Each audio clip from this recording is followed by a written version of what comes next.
Right, ladies and gentlemen, welcome back to the career mode. West Brom career mode part 44, coming up to 50 ball. Starting off right here in the summer deadline there, season 3, sorry. And you can see Andre Wright does leave the club.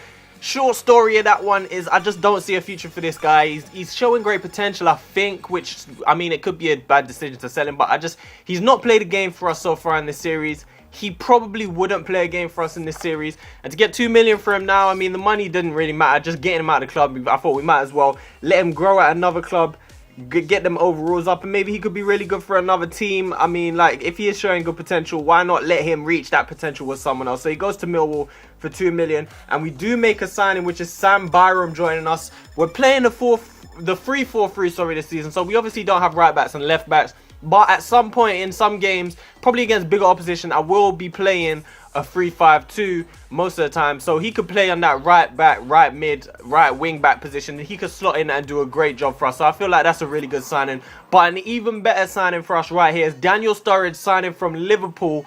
With about 3 hours left of deadline day, we signed him for 25 million. He's in the last year of his contract. We probably could have got him in January for free, but I figured let's get him early on in this window, the beginning of the season. Let him complete the whole season with us. If you didn't see the Leicester City career mode last year, which I feel sorry for you, because that was, I ain't just saying it myself, that was like the best series on YouTube last season. But we did end up winning the Premier League in our 3rd season in that series, and we are entering our 3rd season right here as we start off with a game against Burnley, which is going to be Daniel Sturridge's debut in this one. But yeah, we did win the series, the Premier League in our 3rd season in that series, and I feel like the main reason we did that, it's no coincidence, at the beginning of the season 3 in that one, we signed Stevan Jovetic for 18 million in that one, and he turned out to be, again, the best striker in the history of YouTube career modes. I don't care what no one says, the guy was an absolute beast. Just go and check, click on any video in that series, and I guarantee there will be a banger from Jovetic in that video. It don't matter which one you click, it don't matter. He scored bangers for fun. He scored 40 plus goals a season for us. He ended up being, I think, an 88 overall. He scored left foot, right foot headers. And to be honest, I feel like Daniel Sturridge could be that player for us in this series. At 85 overall, I think. He's getting older, obviously, which Jovetic wasn't really. Daniel Sturridge is 29 after we signed him at 28, I think. But then I think the very next day or something, he turned 29. So, I mean, yeah, he's a really good player, though. He's got pace. He could score with his left. He could score headers. He could score with his right, most likely. But early on in this game against Burnley, a defensive mistake. You can see, I can't remember who it was. I don't even know. I thought it was Van Dijk, but Van Dijk was actually chasing back Bamford. Patrick Bamford finds his way in. You see 2 defenders. It's Christensen and it's Christensen and Karsdorp just both running off to the same man, and they leave Patrick Bamford in behind defense. I don't know why he's still at Burnley. He should be on loan from Chelsea. He should be back in Chelsea right now, but we are 1-0 down in this game. Bear in mind, this isn't our 1st Premier League game of the season. If you didn't see the 1st episode of this season, it kind of explains what happened. I did lose footage of the first 3 games, so this is our 3rd Premier League game of the season. Just bear that in mind. This isn't the opener of the season, but we are 1-0 down against Burnley. Chadley's already missed a few opportunities in this game, but he doesn't miss that one. An absolute banger from Nacer Chadli. Daniel Sturridge just signed recently for 25 million. He's the best player in our team now in terms of overall, alongside Brozovic. But Nacer Chadli, he's still the man. He's pulling up on you. He's pulling up on you, Daniel. And he's showing him that he's still the man. The crowd still love Chadli. He did score, I think that's his 3rd goal of the season after scoring 2 in the first 2 games of the Premier League season so far. So Nacer Chadli, he started the season brilliantly. He's got Daniel Sturridge up front with him, and I really think that we can push towards the title. At the beginning of the season, after the signs that I made, like Brozovic and Van Dijk and stuff like that, I really did look at the team and I thought we could possibly push for the title next season. But with the addition of Sturridge, the amount of goals that he could add for us, I'm assuming he'll score at least 20 goals this season for us in the league. So with that amount of goals, plus the amount of goals Chadli might score, that really could push us towards the title. But we have to shore up this defense right here. The problem with playing 3 at the back, the 3-4-3 diamond, is that the width isn't really there defensively, and that was exposed a little bit right there as they found man wide out on the right hand side and pulled it back to Bamford again, who got them in the lead again. And Nacer Chadli, look at that footwork in the second half.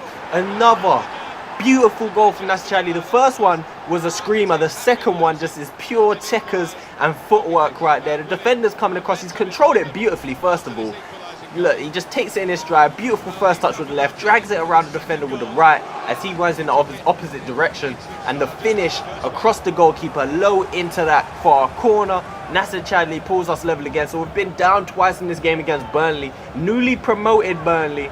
And we need to make sure that we don't let that happen again, as the ball is lost inside the box of Burnley. It falls to Ika Munayin, and he forces a really good save out of Pope, who is in goal 63 minutes in, and it's 2-2 against Burnley. I really don't want to be dropping points against Burnley at home, a newly promoted side, especially if we do want to end up pushing for the Premier League title this season. These are games that we cannot afford to be dropping points against, but we have the corner. Munayin whips it into the box. It falls to our field. Well, it does fall to our field eventually, who ends up handling the ball. It's a really strange decision in the end.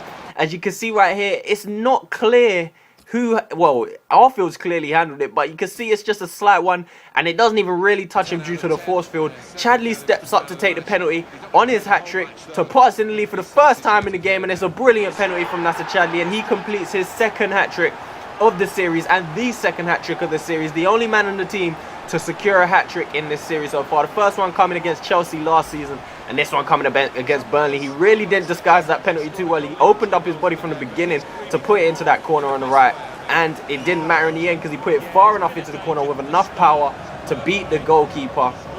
Beautiful penalty from Nacer Chadli, and we finally take the lead in this one. 5 goals already in just the third Premier League appearance for Nacer Chadli. The ball is played into Daniel Sturridge as we look to double up our lead, basically 4-2 up. Arfield takes the ball off of Chadli though. What a flip this would be for Chadli to score a hat-trick and then end up giving away the goal that just drops us 2 points. Arfield's shot just goes wide. 86 minutes on the clock this time. Sturridge plays it into Kieran Dowell, who comes off of the bench to kill this game off. 87 minutes on the clock, and Pope makes a really good save to deny Kieran Dowell, who really should have put that one into the back of the net. Like I say, 87 minutes on the clock. But the keeper, you can't really say much. He did make a really good save. And as we're still looking to kill this game off, Gorkov just nutmegs his defender. He finds Daniel Sturridge. Kieran Dowell makes a good run, but Chadli is the man who has space. He turns inside, chips it over the defender, cuts back onto his right foot, and tucks it away absolutely brilliantly. Daniel Sturridge, 25 million. Daniel Sturridge who? Nacer Chadli does it all himself in this game and gets us out of here with the 3 points. We went behind 2 times in this game. Nacer Chadli scoring 4 goals, the most goals scored by any player. Look at this, just dinks it over the defender's challenge, back onto his right foot and just passes it into that far post. So much composure from the... It's always a Belgian, isn't it? It's always a Belgian. To quote Spencer, it's always a Belgian. Tucks it into that bottom corner. 4 goals for Nacer Chadli. Sturridge didn't do a great deal, denied by the keeper once, but 8 shots on goal, 4 goals for Nacer Chadli. You see, we didn't really mention it in this video, so well, in that commentary, but Chadli really didn't start the game off too well. He had 4 shots before actually scoring any goals, and all 4 of them were pretty poor shots, going either way high, just straight at the keeper, trickling shots, and then he pulled that special one out the bag there. He just smashed it into that far post, and that is all he needed to get him set. We did go back down again, but Nacer Chadli, 4 goals in that. That's the story of the episode. 4 goals in the game for Nacer Chadli. All of them, every single one of them. Well, matter of fact, I forgot about the penalty, but the penalty was still pretty good. All the other goals, brilliant finishes, brilliant work to open up the chance for him. But we're into this game against Stoke City. FYI, Wolves in this series have been promoted for this Premier League season. So we have yet another rival in the Premier League for us to face. So we got Stoke, we got Aston Villa, who actually got relegated last season. So it kind of balances itself out. But now we have Stoke and Wolves in the league, at least, for us to face off against this season with derby games. We have Stoke to start us off this time. Brozovic and Chadli both coming close. Brozovic coming close again in the start of the second half to getting us in the lead, but it's still 0-0 at this point. Stoke really haven't got into the game and created anything. It's just a decent shot from Brozovic, as Joe Ward is the one that closes him down, but we're still trying to put pressure on them to create a chance. And there's Munayin coming down the right hand side. He's got Sturridge in the box. He dinks a ball in. The defender misjudges the flight of the ball, and Daniel Sturridge opens his account for West Bromwich Albion. And I'm hoping to see this celebration for a very long time, a lot of times in this series, as Daniel Sturridge nods us into the lead. Poor defending. I think is it Walshide in there who just jumps underneath the ball. And Daniel Sturridge, he was there. It wasn't Walshide. I don't know who that is. but he was there. Actually, I think it was Wolfshag. But he was there. He was ready for the defender to miss it, and he nods in his first Premier League goal of the season. Obviously, wasn't getting too much game time at Liverpool, as Firmino probably starts up front. So that is his first goal of the season. But Stoke answered straight back 62 minutes in as Joe Ward, of all players, smashed one in. I don't know what he's doing in that position, first of all. He should be playing either right back or left back, but I don't know what he's doing there. And as he's just riding, Van der Meer's just riding his back right there.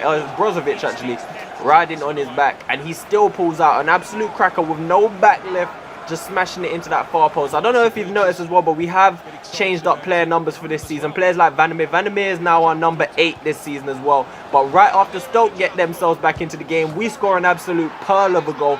Beautiful passing move. Bezic ends up sliding it into Sturridge. And there we go again. I'm doing it along with Sturridge. He gets another goal in his first, I was going to say his first home game, and then I realized we're playing away.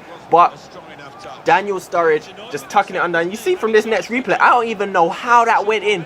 Butland is literally on the ground. He's literally touching the ground. And somehow Sturridge sneaks it under the keeper. That just shows Daniel Sturridge is a magician. And he will score a number of goals for us this series as he receives the ball down on the left-hand side again. I think, it's Jonathan Lecco, sorry, on the left-hand side. He ends up crossing it back post. And Sturridge gets the header. And he is denied by either the post or the keeper. I don't know, from getting himself a hat-trick and becoming the second player to secure one of those in this series. But we did get the win over Stoke City in the end anyway. We dominated most of the game. We deserved the win. And Daniel Sturridge gets man of the match performance in this one. Hopefully he can continue to score these goals in this game as we continue to train up Van der Meer and Jankovic right there. Nino Jankovic, another player. I'm hoping he could be the next Van der Meer and really break into the team. Van der Meer is looking really good for a 17-year-old.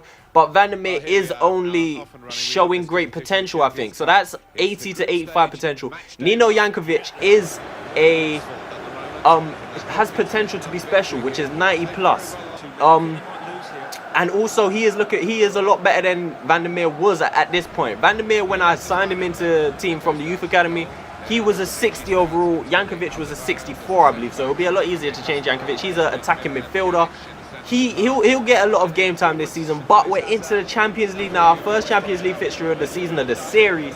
And we have Juventus. We're playing Juventus at their stadium, away from home. I mean, it's somewhat of a kit clash. There was pretty much no way to not get a kit clash unless we played Juventus in their away kit, which I wasn't prepared to do because it don't make sense to have a home team in their away kit. So, I mean, it wasn't too bad because they got black shorts, black socks. I hope you guys could keep up with that. It isn't terrible.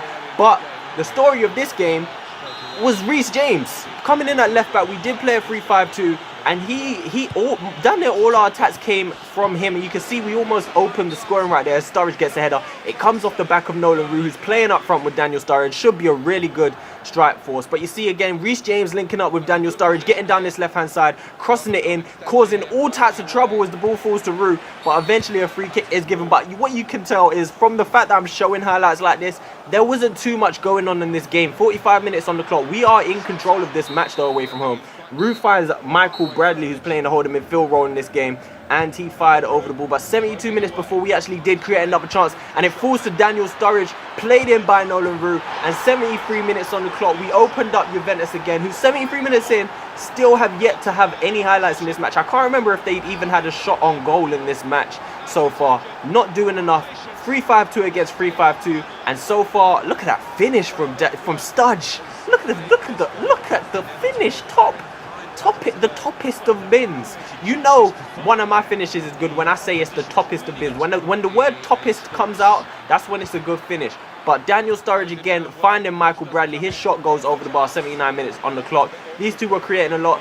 Reece James doing very well down left hand side to create a lot of chances for us. But in our first Champions League game of the season, of the series also, as Lamina is captain for whatever reason, I don't know what's going on right there, but we came out with a win against one of the favourites for the tournament, no doubt, Juventus. And after our first 4 games of the season, we are joint top with Liverpool and Leicester. We have a 5 goal difference, scored 9 goals in our first 4 games. That's not bad at all. And we are joint top, second place we sit, still unbeaten in the league. So hopefully we can continue that for a while. Get into the next episode. Hopefully we can score more goals. Wolves sitting in 17th. How you doing? Stoke sitting in 18th. How you doing? Let's end the episode right here. Thank you for watching. Bye.